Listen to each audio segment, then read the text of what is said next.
Hello guys, 400 subscribe complete कर दूं जल्दी से, फॉर नेक्स्ट चैप्टर अपलोड करेंगे। चैप्टर 78। एकाक्ष को घूर कर बोली, कितनी खुशफहमी है ना आपको राजा सा।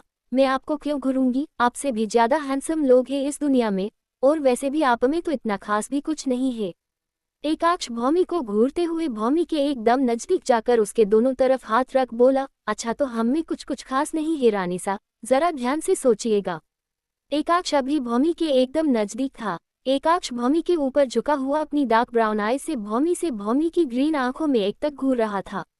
भौमी तो एकाक्ष डार्क ब्राउन आंखों में डूब सी गई थी। एकाक्ष भौमी के होठों के आधे इंच की दूरी पर आकर उसी आंखों में घूरता हुआ अपनी मैग्नेटिक वॉइस में बोला, आप चाहे तो हम आपको अपनी खूबियां काफी अच्छे से दिखा सकते हैं, and I am 100% sure that you will not be disappointed with me. इतना बोल एकाक्ष ने होले से भौमी की ईयरलोब पर बाइट कर उसे होठों से चुम लिया, जिससे भौमी की शरीर ने एक सेंसेशन सा दौड़ गया। भौमी का पूरा चेहरा शर्म के मारे लाल हो गया, क्योंकि वो एकाक्ष की बातें अच्छी से समझ रही थी। अब आगे एकाक्ष को भौमी का लाल चेहरा देख बड़ा प्यार आ रहा था। वो जैसे ही भौमी के होठों पर किस करने को हुआ, अचानक रूम का डोर नॉक हुआ, जिससे भौमी हड़बड़ा कर एकाक्ष को दूर धक्का दे देती है।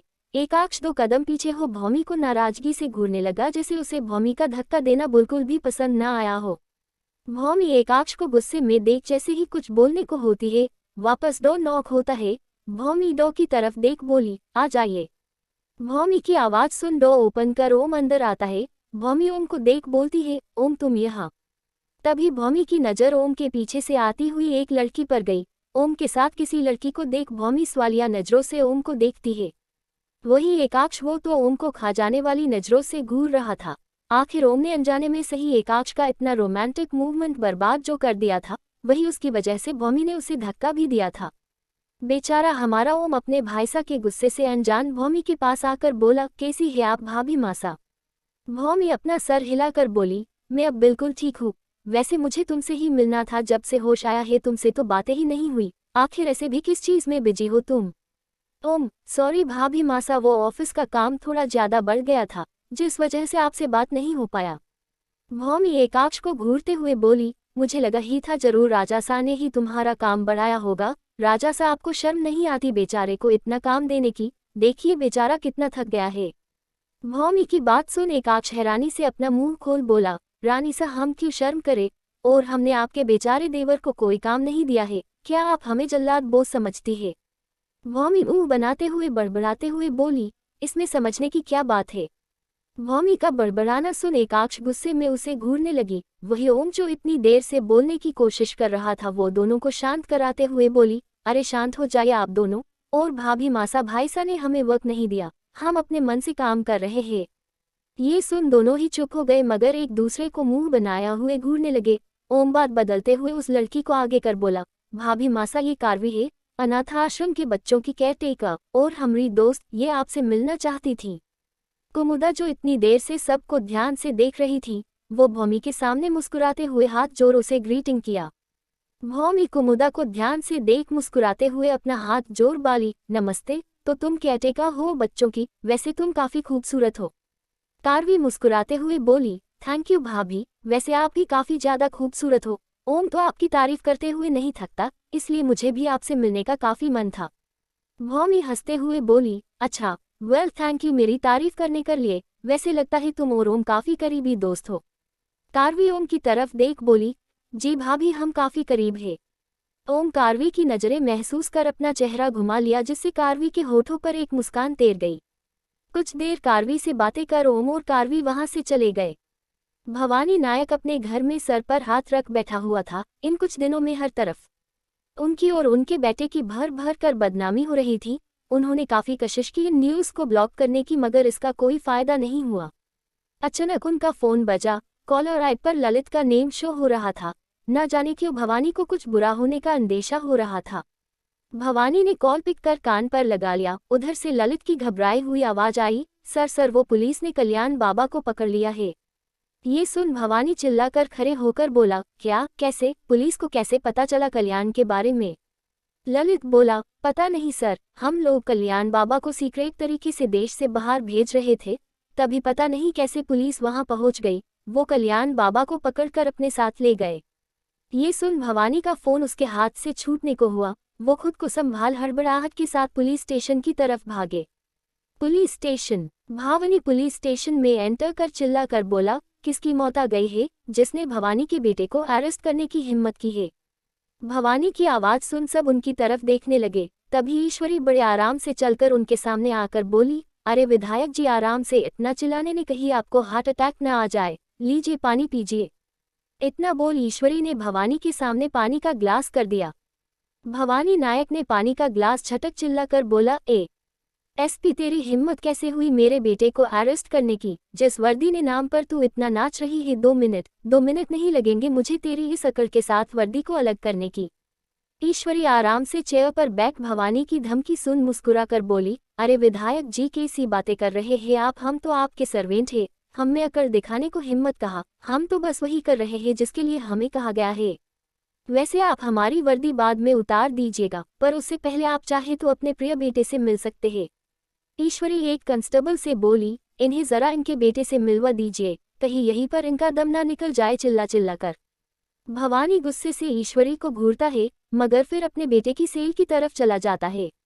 ईश्वरी आराम से चाय की चुस्की लेते हुए उन्हें देख रही थी।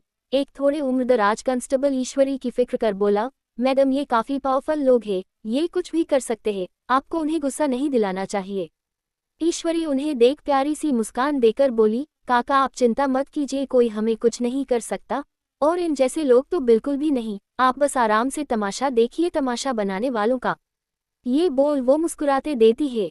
चैप्टर 79। भावनी पुलिस स्टेशन में एंटर कर चिल्ला कर बोला, किसकी मौत आ गई है, जिसने भवानी के बेटे को अरेस्ट करने की हिम्मत की है। भवानी की आवाज सुन सब उनकी तरफ देखने लगे। तभी ईश्वरी बड़े आराम से चलकर उनके सामने आकर बोली, अरे विधायक जी आराम से, इतना चिल्लाने ने कहीं आपको हार्ट अटैक न आ जाए, लीजिए पानी पीजिए।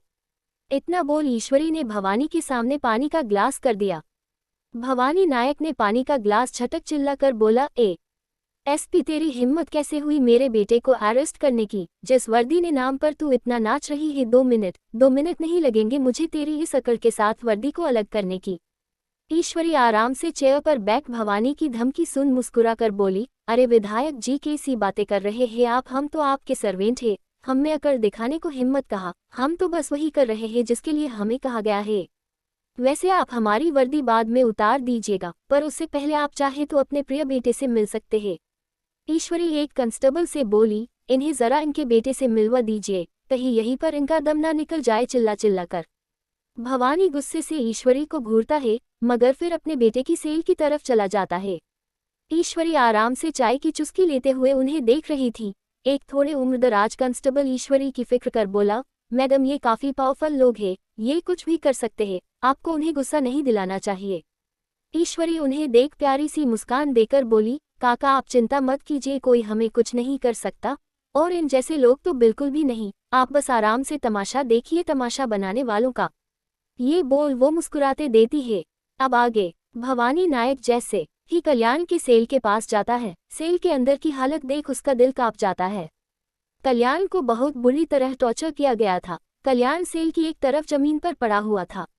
भवानी नायक को अपने बेटे की ऐसी हालत सहन नहीं होता। वो तेजी से उसके पास जाकर उसका चेहरा उठाकर कहते हैं, कल्याण कल्याण क्या हुआ तुझे, कल्याण होश में आ, तेरे डैड आ गए हैं बेटा, मैं तुझे कुछ नहीं होने दूंगा। भवानी गुस्से से गुर्राते हुए बोलता है, किसने किया मेरे बेटे की ये हालत, अगर मेरे बेटे को कुछ भी हुआ ना तो मैं तुम लोगों को कुत्तों से भी बुरी मौत दूंगा। तभी वहां ईश्वरी आकर कहती है, अरे विधायक साहब हाइपर मत होइए, आपका सुपुत्र अभी तक जिंदा है, मरा नहीं है। वैसे तो जैसे इनके कर्म है, मौत तो छोटी सजा है, पर क्या करे, अब हम भी कानून के हाथों मजबूर हैं आपके बेटे को जिंदा रखने के लिए। भवानी गुस्से से चिल्लाता है, एसपी उद्धरण चिन्ह। अचानक भवानी का फोन बजता है। भवानी फोन देखता है तो उसे पार्टी ऑफिस से कॉल आ रही थी। भवानी कॉल पिक कर सामने वाले की बात सुनता है, जो उसे अभी के अभी पार्टी ऑफिस बुला रहे थे। भवानी अभी अपने बेटे को इस तरह छोड़ नहीं जाना चाहता था, मगर दूसरी तरफ से बिना कुछ सुने ही कॉल कट कर दिया। तब तक कल्याण को भी होश आ चुका था। अपने डैड को देखो उसे यहाँ से निकालने की रिक्वेस्ट करता है, लेकिन भवानी नायक मजबूर था, उन्हें अभी पार्टी ऑफिस जाना था। भवानी नायक कल्याण को जल्द से जल्द यहाँ से निकालने का भरोसा देकर वहां से चले जाते हैं। Party office.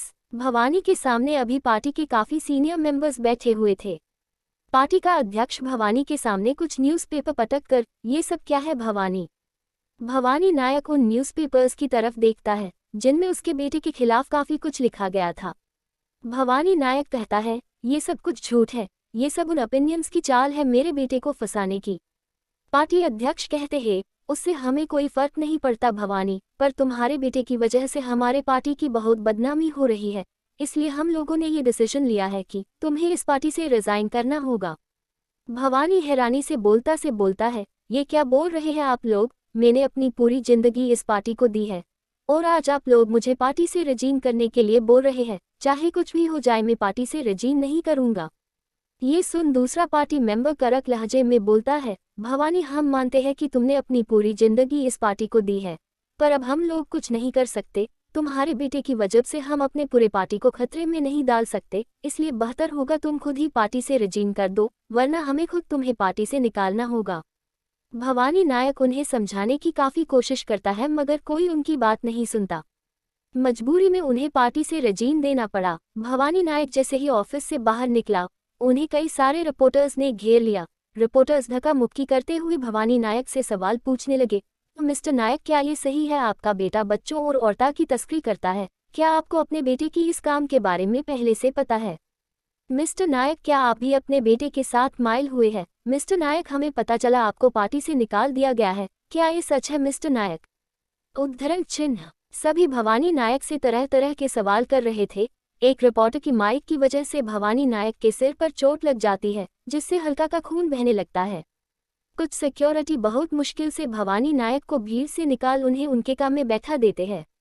Rajawat mention hall में आज राजावत परिवार के साथ और एक परिवार बैठे हुए थे। आज राजावत महल में आदवन के माता पिता नरेश रॉय और रूपा रॉय आए हुए थे। प्रतीक जी कहते हैं, भाई साहब आप तो जानते ही है कि ईश्वरी बेटा के माता पिता अब इस दुनिया में नहीं है, पर हमने कभी भी ईश्वरी बेटी को इस घर की बेटी से कम नहीं समझा। अगर आपको कोई दिक्कत ना हो तो हम ईश्वरी और आदवन की शादी इस घर से करवाना चाहते हैं। नरेश रॉय बोलते हैं, ये कैसी बातें कर रहे हैं प्रतीक जी, भला हमें इससे क्या दिक्कत हो सकती है? ईश्वरी इस घर की बेटी है और आपका पूरा हक है ईश्वरी बेटा का इस घर से कन्यादान करने का। ये सुन सब खुश हो जाते हैं। मितुल जी बोलते हैं, चलो भाई अब तो हमें सारी तैयारियां शुरू कर देनी चाहिए, आखिर शादी में दिन ही कितने बचे हे। सभी इस बात पर सहमति जताते हैं। अचानक रूपा जी बोलती, माफ कीजिए भाई साहब मुझे इससे दिक्कत है। उनकी बात सुन सभी उनकी तरफ देखने लगते हैं। आज के लिए बस इतना ही।